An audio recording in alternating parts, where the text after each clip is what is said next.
नमस्कार। फिर से एक बार स्वागत है मेरे चैनल पर। मैं हूं राज। आप देख रहे हैं हाईवे 33। दोस्तों, आज की जो मैं कहानी बताने जा रहा हूं, इसको सरजू जी ने भेजा है। सरजू जी झारखंड के रांची जिले के रहने वाले हैं और इस घटना को लगभग 20 साल बीत चुका है। तो क्या थी घटना, क्या थी कहानी, चलते हैं। लेकिन जाने से पहले दोस्तों, आप मेरे चैनल पर नए हो और अभी तक आपने मेरे चैनल को सब्सक्राइब नहीं किया है तो जल्दी से कर लीजिए और साथ में बेल आइकन को दबाना ना भूलिएगा। तो शुरू करते हैं आज की ये कहानी। दोस्तों, मेरा नाम सरजू है। मैं रांची का रहने वाला हूँ, रांची जिले का। और ये घटने की शुरुआत जो किया था वो मेरा छोटा भाई, जो मेरे से 2 साल छोटा था। हुआ ये था कि मेरे छोटे भाई को जादू के खेल में बहुत मज़ा आता था, बहुत इंटरेस्ट लेता था। घर में किसी को पता नहीं था कि उसकी रुचि किस चीज़ में है, क्या करना चाहता है। वो चोरी छुपे जादू की किताबें घर में लेकर के आने लगा था और घर के परिवारों से छुप करके उस किताब में लिखी हुई बातों को क्रिया करता था। लेकिन ये सब करता था पूरे परिवार से छिपा करके। कभी वो दोपहर में जब परिवार के लोग सोए होते थे, या फिर आधी रात के वक्त जब पूरा परिवार नींद में होता था। मैं उस टाइम ड्राइवरी का काम के लिए मैं दौड़ भाग कर रहा था। मैं ड्राइवर था और नौकरी के लिए इधर से उधर भटक रहा था कि ताकि मैं बस में नौकरी पा सकूं। मैं ज़्यादातर अब बाहरी नौकरी की तलाश में घूम रहा था।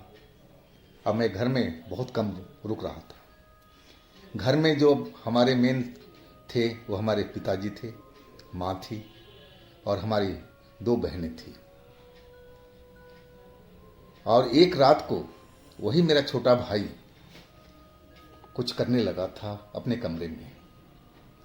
रात के आधी रात हो रहा था और वो पूर्णमासी का रात थी। वो कमरे में अपने किताब के द्वारा जो बताया गया मंत्र था उसका उच्चारण कर रहा था और वो उसमें लिखी हुई हर विधि को वो आजमा रहा था। घर के परिवार के लोग मज़े में सो रहे थे।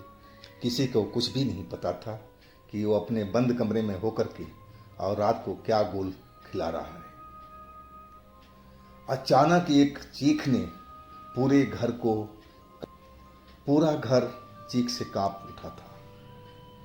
इतनी भयानक चीख थी और चीख सुनकर के सारे घर के हमारे जो सदस्य थे, हमारी बहनें, माँ, हमारे पिताजी जाग चुके थे।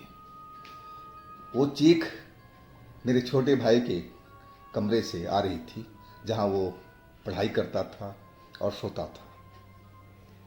चीख मेरे छोटे भाई की ही थी।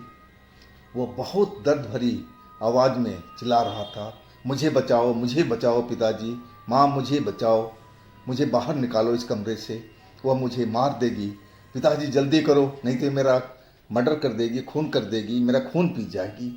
इस तरह की बातें वो कह रहा था। अब घर के सारे सदस्य उस दरवाजे पर जमा हो चुके थे। मेरे पिताजी ने दरवाज़ा खोलने की कोशिश किया लेकिन वो दरवाज़ा अंदर से बंद था। अंदर से उसकी सिटकनी लगी हुई थी और मेरे पिताजी मेरे भाई को आवाज़ देते हुए कहने लगे, अरे बेटा दरवाज़ा अंदर से खोल, क्या हुआ तेरे साथ में। वो घबराए हुए थे, घर के सारे लोग घबराए हुए थे डर से कि आखिर मेरे छोटे भाई को क्या हो गया अचानक आधी रात के टाइम में। लेकिन अब जो चीख थी बिल्कुल शांत पड़ चुकी थी। बिल्कुल कोई आवाज़ मेरे छोटे भाई की नहीं आ रही थी। अब तो और लोगों की हालत ख़राब हो चुकी थी। मेरे पिताजी बहुत डर गए थे और फिर वो आव न देखे ताव जो दरवाज़ा था उसको वो तोड़ दिए।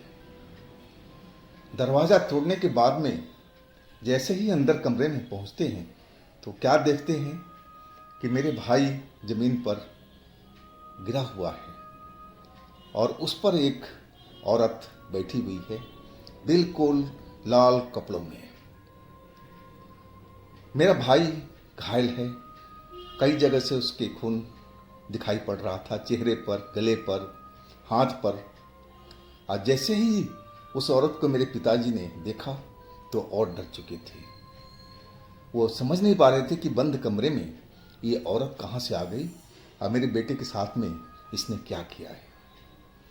लेकिन माँ तो माँ है, माँ अंदर पहुंच गई थी और उस औरत को डांटने लगी, तू कौन है, मेरे घर में कैसे आई, भाग जाए यहाँ से, क्या मेरे बेटे को तूने मार दिया है। अब जैसे लोग सारा अंदर कमरे में प्रवेश किए, वो औरत अचानक धुएं में बदल चुकी थी और लगा कि अब जैसे वहाँ पर कोई हो ना हो, बिल्कुल ऐसा ही हो चुका था। बिल्कुल वो घर में थी ही नहीं कहा जाए तो। वो अचानक सबको देख करके गायब हो चुकी थी। अब भाई जो था जमीन पर पड़ा हुआ था, घायल था। अब जल्दी से उसको पिताजी ने उठाया और बाहर लेकर के आंगन में आए। कई जगह से उसके खून रिस रहे थे, पता नहीं वो औरत उसके साथ में क्या किया था। भाई का नब्ज चल रहा था, वो बेहोश था। पिताजी ने उसको होश में लाया, पानी वानी छिड़क करके, और तब वो होश में आया। होश में आते ही पागलों जैसी हरकत करने लगा था। वो मुझे मार देगी, मुझे उससे बचा लो, इस तरह की बातें वो करने लगा और उस जगह से वो भागने लगा। घर का दरवाज़ा खोल करके बाहर जाना चाहता था। पिताजी ने उसको रोका, शांत किया कि नहीं, वो औरत भाग चुकी है और तुम अब सुरक्षित हो, हम लोग तुम्हारे साथ में हैं। पिताजी मेरे भाई को समझाने लगे थे। अब जो घायल था उसको पिताजी ने घाव वाव को साफ किया और जो भी घर में मरहम पट्टी थी उसको उस टाइम में लगाया गया ताकि घाव जख्म बढ़े ना। अब तो डॉक्टर सुबह में ही मिल सकता था। अब जो प्राथमिकी उपचार जो करना था पिताजी ने कर दिया था। और तब पूछने लगे कि तेरे साथ में क्या हुआ है। भाई तो जैसे एकदम पागल सा हो गया था, अब पिताजी की तरफ बस देखे जा रहा था बड़ी बड़ी आंखें करके। अब पिताजी को कुछ कुछ समझ में आ गया था कि इसके साथ में क्या हुआ है। फिर वो कमरे के अंदर पहुंचे जहां भाई सोता था। उस तख्त पर जाकर के देखा तो उनको एक किताब मिल गई जो जादू की मंत्र से भरी हुई थी।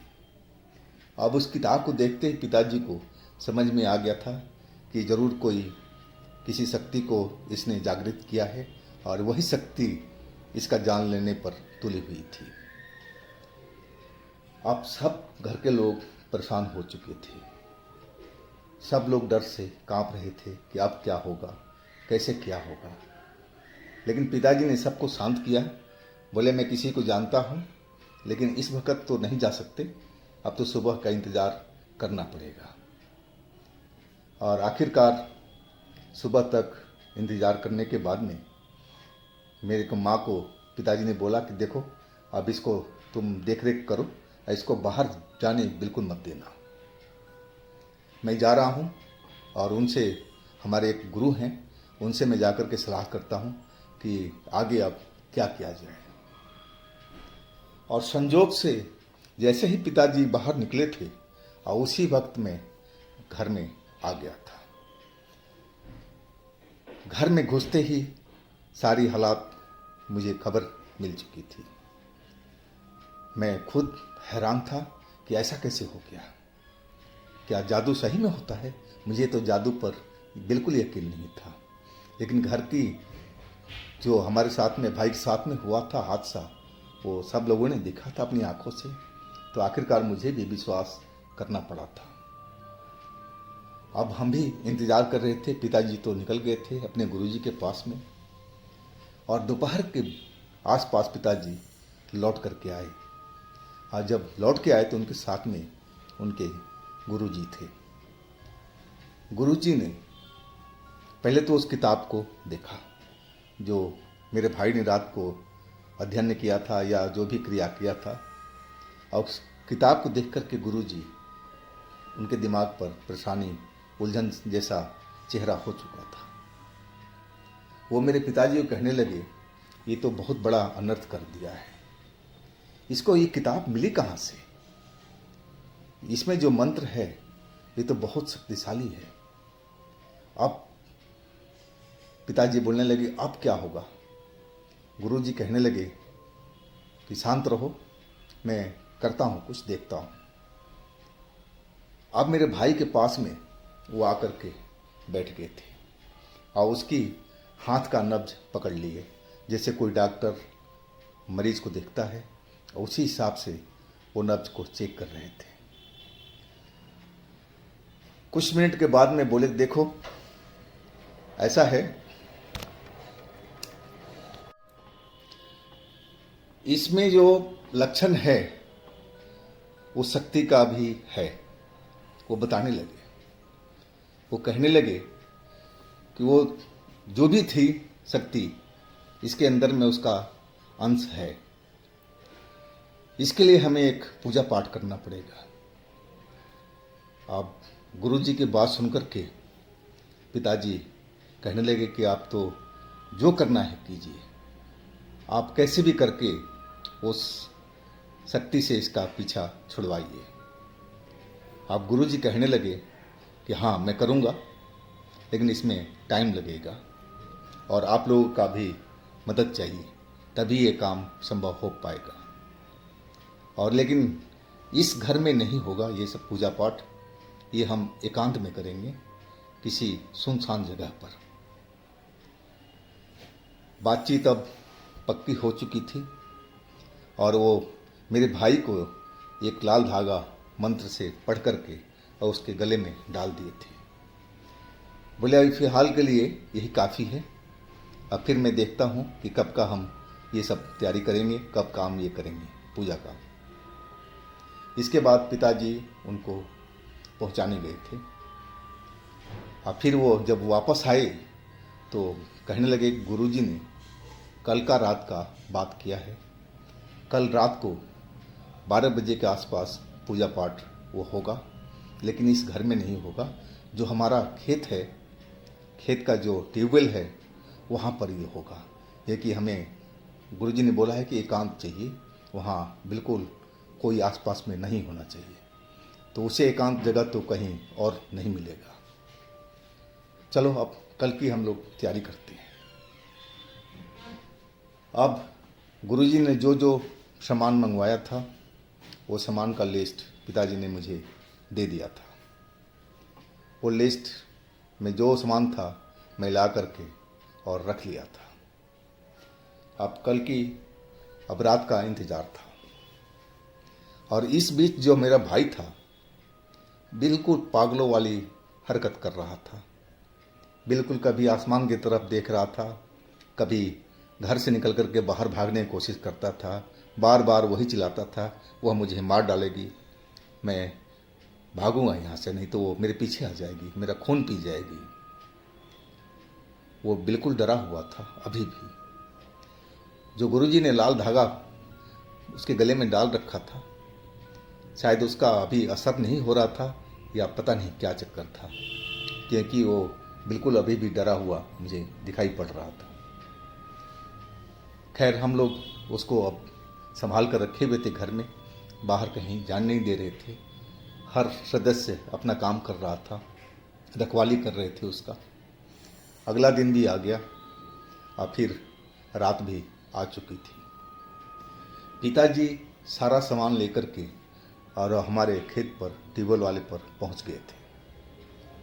गुरुजी सीधा उसी जगह पर आने वाले थे और हमें अब भाई को लेकर के उस जगह पर जाना था। रात का, आधी रात होने का समय हो चुका था और मैं अपने भाई का हाथ पकड़ कर के चलने लगा, लेकिन भाई मेरा बिल्कुल जा नहीं रहा था।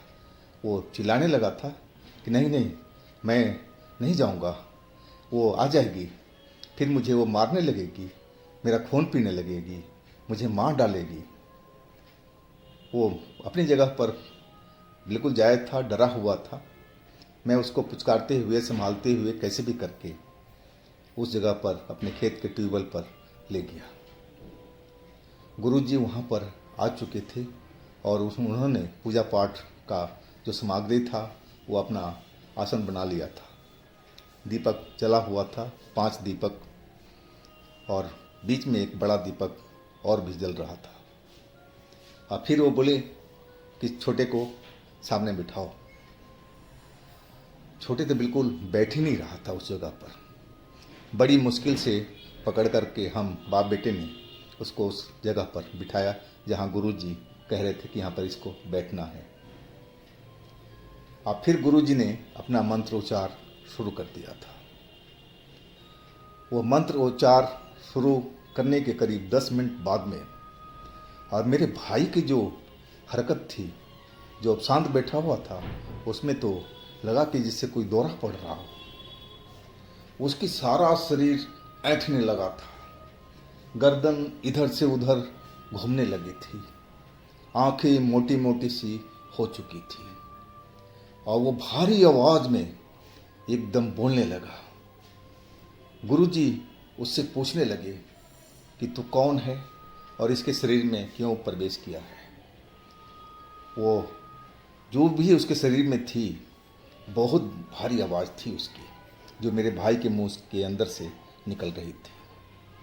वो कहने लगी, इसने मुझे बुलाया है और मैं इसका खून पी करके ही जाऊंगी, मैं इसको छोड़ नहीं सकती हूँ। अब गुरुजी उसे रिक्वेस्ट करने लगे कि देखो ये बच्चा है, अनजाने में तुम्हें बुला लिया है, तुम वापस चले जाओ, इसको छोड़ दो। बार बार गुरुजी इसी बात को कह रहे थे, लेकिन वो जो मेरे भाई के अंदर में थी वो बिल्कुल नहीं, बिल्कुल मना कर रही थी कि नहीं, मैं इसको छोड़ करके नहीं जा सकती, इसने मुझे बुलाया है, मैं तो अपनी जगह पर थी, इसने बुलाया है तो इसको भुगतना भी पड़ेगा, क्यों मुझे बुलाया था। अब हमारे जो गुरुजी थे बार बार वही रिक्वेस्ट कर रहे थे कि देखो बच्चा है, नासमझी में वो किताब लाया था और उस किताब को पढ़ करके तुम्हें गलती से बुला लिया। इसका उद्देश्य ये नहीं था, ये तो सिर्फ जादूगरी सीखना चाहता था, इसको पता भी नहीं था कि ऐसा भी कुछ होता है। इसको बच्चा समझ के माफ़ कर दो और तुम चले जाओ जहाँ से आई हो। लेकिन वो तो बिल्कुल जाने से मना करने लगी। तब गुरुजी ने कुछ मंत्र पढ़ा और कुछ हाथ में चावल लिया और मेरे भाई के शरीर पर फेंकने लगे। अब गुरुजी भी गुस्से में आ चुके थे। जैसे ही चावल फेंका, मेरा भाई तो जैसे लगा कि एकदम उछल जाएगा, लेकिन हम लोग दोनों बाप बेटे हाथ पकड़ करके दिन थामे रहे। अब बार बार गुरुजी वही मंत्र पढ़ रहे थे और चावल उसके शरीर पर फेंकते जा रहे थे। जैसे ही चावल का दाना उसके शरीर से टकराता, लगता कि उसको हाई वोल्टेज का करंट लगा हो, वो उछल जाता था। लास्ट में उस शक्ति को मजबूर कर दिए थे गुरुजी ने। गुरुजी ने कहा कि देख, अभी भी तेरे पास मौका है और तू इसका शरीर छोड़ करके चली जा और दोबारा इसके पास मत लौटना। आखिरकार गुरुजी के आगे वो हार चुकी थी और फिर उसने वादा किया कि मैं इसके शरीर में दोबारा कभी नहीं आऊँगी। तब जाकर के वो पूजा संपन्न हुआ था और इसके बाद भाई मेरे कुछ देर के लिए बेहोश हो गया था उसी जगह पर। गुरुजी ने बोला इसको होश में मत लाओ, ये अपने आप उठेगा तो बिल्कुल नॉर्मल हो करके उठेगा।